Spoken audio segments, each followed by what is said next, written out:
talo Samoa le nei tu la le Afiafi. Ma pu mai e whiau mga luenga le nei aso. Tātou whafoi le viinga, ma le whaftai le antua. Tali mai leo ia te ia, lo wali ie, ma lo watu wai. Whitalai atu Yesu ia te ia, wa e whatua tua, wa e vai mai a te au. Muia o ele vai mai, ai whatua tua mai pēr. Tātou tālo mo le nganga paia, tātou wifo ma tālo i le tua. E tua sili e selo mātou tamā e whaavau. Le atua e hifo ma puno no uma iai, tangata soifua uma. Samoa nei ma le lalolangi atoa. A sifolo atunu i le nei Afiafi le mai ai o whiau mga luenga sa whenga iai le nei aso. A maise foi o le nei vai aso. Mātou te momoli atu le taulanga o le whaafitai. O le whaamanu ma le whaanetanga wai tau mono mea mala o fio lo mātou o tua. I lawa iso mātou le atoa toa whaaleanganga i o ruma le lie. Ai wa mātou poto whaatasi le malu o mātou whale. Le loto e tasi ma le anganga e tasi. Whaitaulanga i la o fio lo mātou o tua. Mātou te talo. Fio mai ala i le mana o lo lava nganga paia. Ai a ina o mātou no tu Tapuaiga. Whaia le nei tāpua inga i le nganga ma le wha maoni. Ia wha sili na peale vi inga o lau o fiolo mātou o tua nei maso umai o il wha wau. Amen. O le whaitau wina o le tusi paia. Tusi filia mo i tātou i le nei Afiafi. O mo mai le wangalia i ane o lona mata upo e luas fulu. Te whaitau wina le whai upo e luas fulu ma le whaa. Se ia whangata mai le whai upo e tolu fulu ma le tasi. I ane o lona mata upo e luas fulu. Whaitau wina le whai upo e luas fulu whaa e whangata mai le whai upo e tolu fulu ma le tasi. Wha whongau te whaitau wina. O fionga paia anu tātou o tua. Au toma o le tasi o le toa se fulu ma le toa lua. Ua ingoa i ati tumo. I le iai o ia mai lātou ina ua maliu atu Yesu. Pai atu leo le au so i ate ia. O mātou ilo atu le li. Aua fai mai o ia i ate i lātou. A fai o te lewa ai atu i ona lima. I mea na tutu i ai whao. Ma tūlo tamatama i lima i mea na tutu i ai whao. Ma tūlo lima i lona i tū. O te le tali tonu lava. Ma vai aso e walu. O toi whaatasi ona so i le whali. Ua whaatasi ai foi i lātou matoma. Ma liu atu Yesu a o pupuni whaintoa. Tū foi o ia i tonu ma whetalai atu. I au tau manuia. Talai atu leo ia i atoma. Au mai alau tamatama i lima nei. Wa ai mai fo i au lima. Au mai ia fo i lau lima. Ma tu mai lau i tu. O fo i te masalo wale. Ai e whātua tua. Tali mai leo toma i ate ia. Lo wali ie. Ma lo watu wae. Whitalai atu Yesu i ate ia. Tō mai, o e whātua tua, wā e vai mai a tau. Muia o ele vai mai a whātua tua mai pēr. O isi foi whailonga e tele na whaia Yesu i luma o na soo. E lei tūsia e le nei tusi. A ua tūsia ia mea uma. Ina ia tali tonu ai o tou. O Yesu ke viso lava ia. O le alo le atua. ina ia maua i fo i le ola i lona suafa e o tou o e talitonu. Pa manua mai le atua, ia na fionga pa ia o whaita uina mo tātou whanongolongo iai. A ia tu mau i le atua le viinga nei o il whaavau. Amen. Ma whauwhaunga whaalea nganga mo i tātou le nei Afiafi.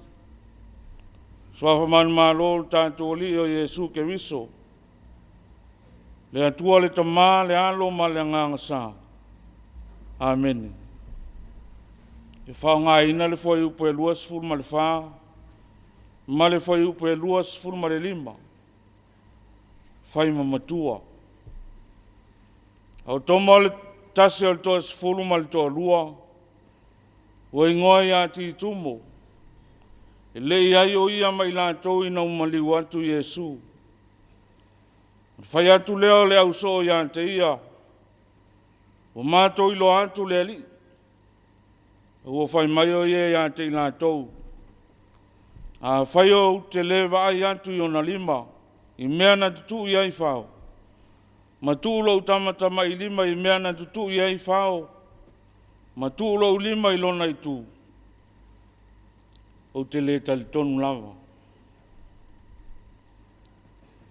Au tua mawhau whaunga whaalea nganga mo i tātou i le nei Afiafi. Whapea. Ua pupula le tau aso. E le i talitonu i tala tangata. Ua pupula le tau aso. E le i talitonu i tala tangata. E mafuli le talitonunga o toma le so e le talitonu.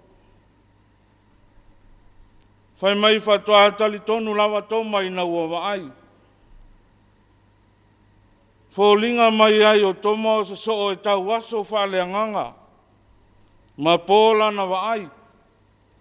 Au muli muli ai ai Yesu.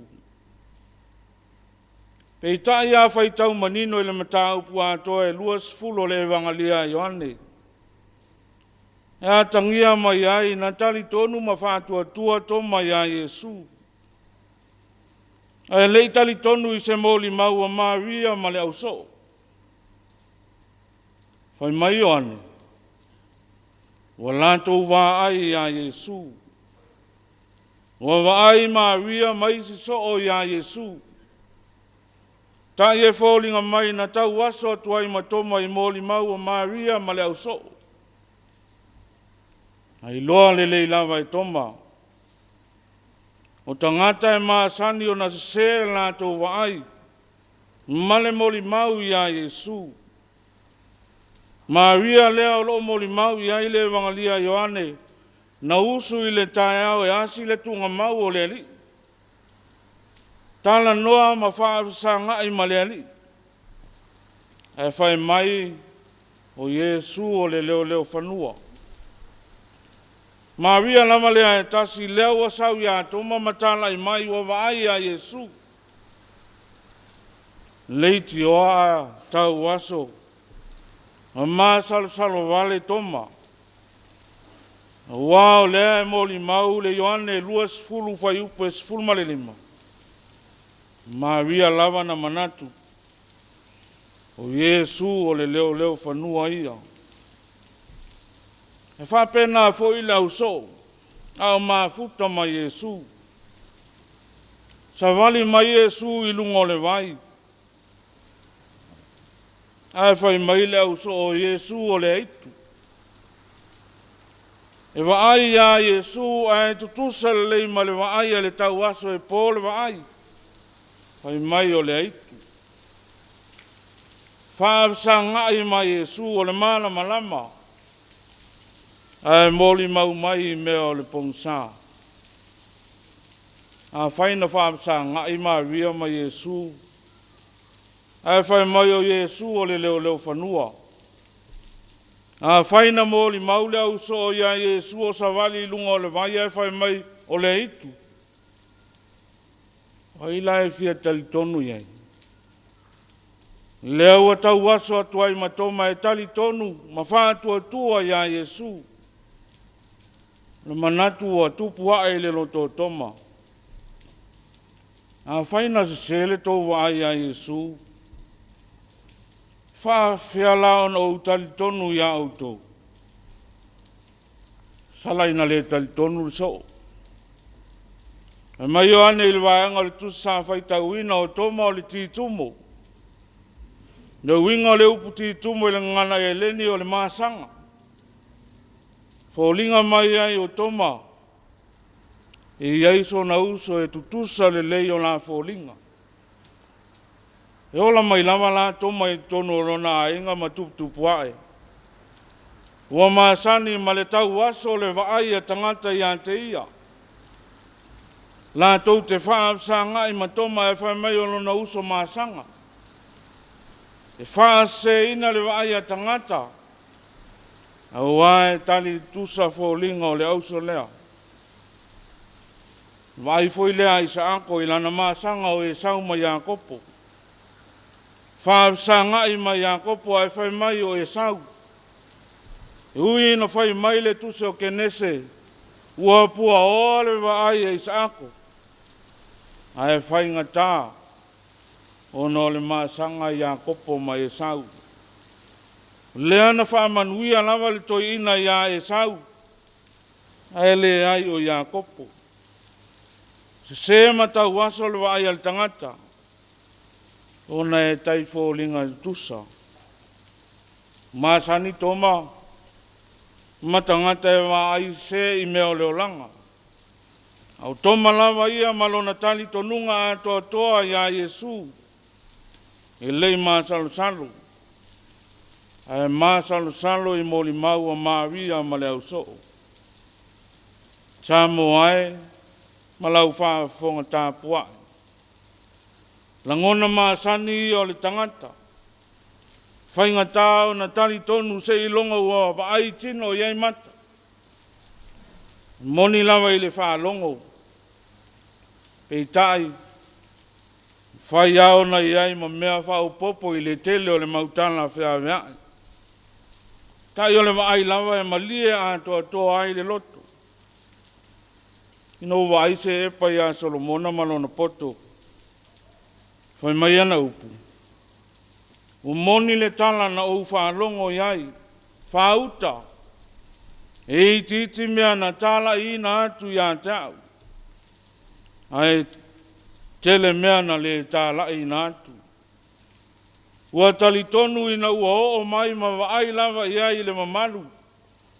Ma le poto le tupu o Solomona. Mea lea sa whanau iai fo ile loto toma. Fia wa ailo na tau aso whaale nganga i mōli mau a Maria ma le au sou. Ile Yesu to e tu.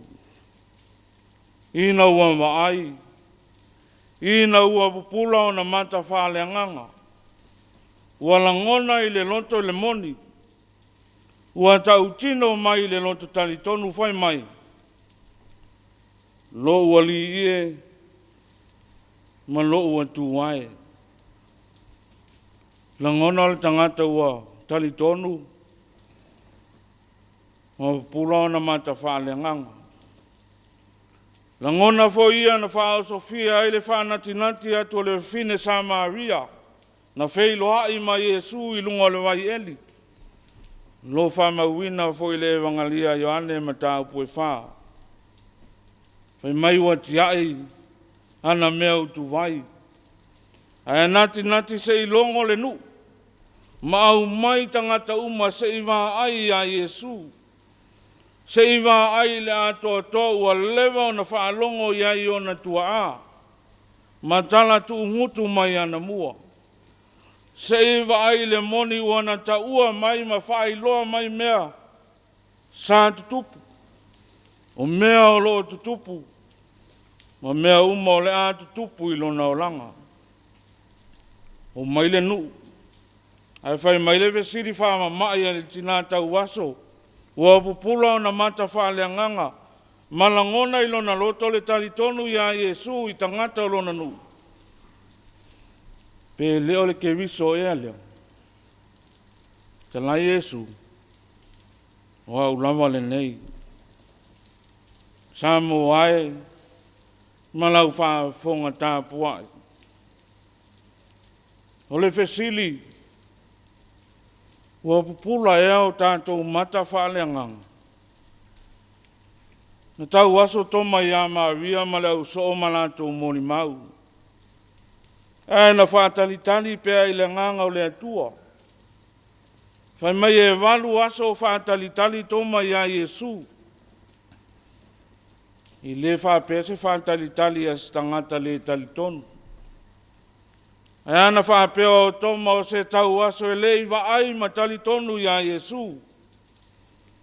Ua lewa o na ngai i se isi talitonunga ma se isi whaatuatuanga. Au toma ua tu maupea lona whaatuatua. O malama ma whaapulua ina lona tau aso whaaleanganga. Ina ua whaasuru maile malama o ke wiso ua toe tū manu malo. Tātou tiute ma le tātou mōli mau Samoa. O le whaasuru atu o lea malama. Ai leo le tau mo whai o le isi Samoa e whaapong sa le isi Samoa. Nei talu fou, o se mea ua ese. Te leo whaasala launga le tongia i lunga upenga ta whailangi. Ua mata iai whanau ma mōli mau ma whaalongolongo iai. E eile tali tonunga ua whaase ina aile tol tele. Mōli mau foi ua masofa aile wha ile manonofo a inga. O nuu whaapea foi tonu e kālesia. Whaase ina aile tol tele. Tau aso aile tāwa aile alofa mal whaamaoni o le atua. Whaamatalanga ua whaama ite le loto ita ma le loto māsalo. Maua tau au ina aunga tā ile mā whau o nisi o tangata. I tali tonu i le atua. Au ali lifa lava. I tali tonu i le tangata. Maona langona. Whao aile vi inga o le atua i le te leo taimi. Tua lalo al tala lei. Samoa le antu nupeli. O nei whātau aso ina o mata whaaleanganga. E ni mōli mau e te whaalongo ma e mai moa iai. E whao ai le vi inga o le atua. Whātalitali pea i le whātalitali e toma. Tu mau ma le lonto whātua tua ma tali tonu pea i le atua. O lo se sila whonga o le atua. Mai leo au oa fo i le langi. Tātou tau aso i mea le langi maona tu ina nau. Ai tātou ngā lulu e whātasi. Mose manuia o Samoa. Nei mātai au. Ia tu mau i le atua le vi inga. Nei e o i le whaamavau. Ameni. Le tātou vi atu i le atua, i le pese iwa sifuru. Iwa sifuru le pese tātou te pese ai le atua.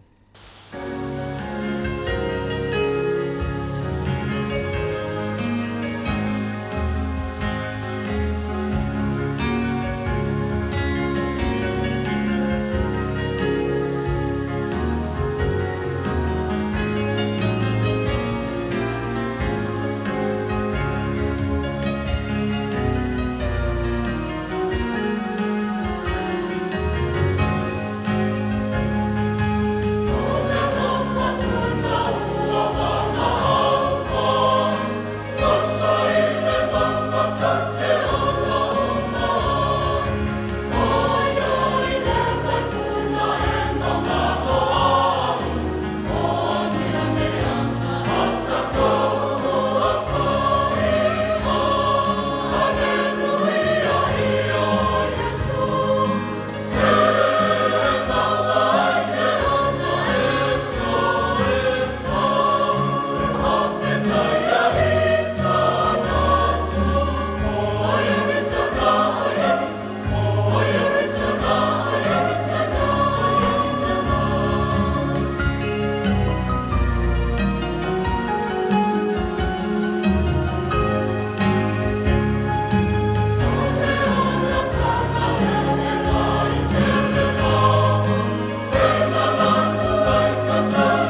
tātou talosanga, talo le whaafitai whātua senga, moli atu nisi o tātou mana o le tua, tātou wifo matana. Le atua whaama ue, le atua silisili e se lau fio, whaapongai lau fio mea le iuma ilo mātou soi fua ma le ola. Whaasifo ma poto lo atunu i tono na i mātou wainga. Mātou te momoli whaantasi antu i le noto e tasi, le anganga o le whaavitai o le whaamanu ma le whaanetanga i lau fio. Whaavitai wa i ule nei aso i na uopo i ona whiau mo na ngā luenga sa whenga i aima i mātou. Sa e manu tāpua au ina le soifua ma le ola o lau whanau. Whaavitai le ola ma le malosi wa iau mai. Sa whaatino ai o mātou walau ina ese. O le tangata malana sa whaatino. E ala tuai se vi inga o lau fio i o mātou tangata. Whaavitai au a fionga pai o mātou whaitau ma whalongolongo iai. Upo le ola o mātou mori mauai lo mātango fie le atua. O pulai o mātou mata whaleanganga. O mātou mori mauai le anga leisi sili ese o la o fio i o mātou tangata. Whaavitai tele le atua. Whaavitai lo so ni ino i mātou. E ala le mana o lo lava nganga paia. Le nganga e tautolua ina o mātou tangata e whea ngai ma whaafi tāu le ola. E moli mai le loto on sai. E whaamai te le loto alofa. Tautolua ina o mātou tangata e sāwari pēa ma mea whainga tāu le ola nei. Ma wāwai atu le ola tanga wa e sāunia mō i mātou. Siri na mātou whaavitai o le whaanutanga na e saunia. So i fua pai au ke viso na ofo ina mailo na ola. E tongi o lai i mātou. E tu mau i lau fio le vi inga. Nei māsou mai whaavau. Pangalawa lea lea tua wa e si la fia o mātou tangata. O e si la fia le nei atunu. Mātou lea toa ma whaantau waa. Ono le tele o tuina naunga o le o langa o mātou to i lano ai. Salai mātou i le mātangata. E maise o le vātāpui a malau o fio i le tele o taimi e tele na mātou whaoa o vi inga. Tele na mātou whaamau o lunga ma whaasau sili i le tele o taimi. Puni ti ai matau aso ai. Le wā ai alo antunu i le soifua whale nganga. Maise o le whātua tuanga i la o fiolo mātou o tua wa e manu mālo. Mai mea le anga uma o le nei o langa. Ha mā ngalolo atunu. I ona tai whāle mālo ma tai whāle kāle sia. Se au au nanga o le ato toa e whātumutumu lima. E whāpēnā. Ona whāma ngalo i mātou tai toa tasi. No mātou leo si stai le musu mai o loa nganga pa ia e whaama ite i o mātou loto me le lei. Pūlawa o mātou loto i tu ina naunga o le nei o langa.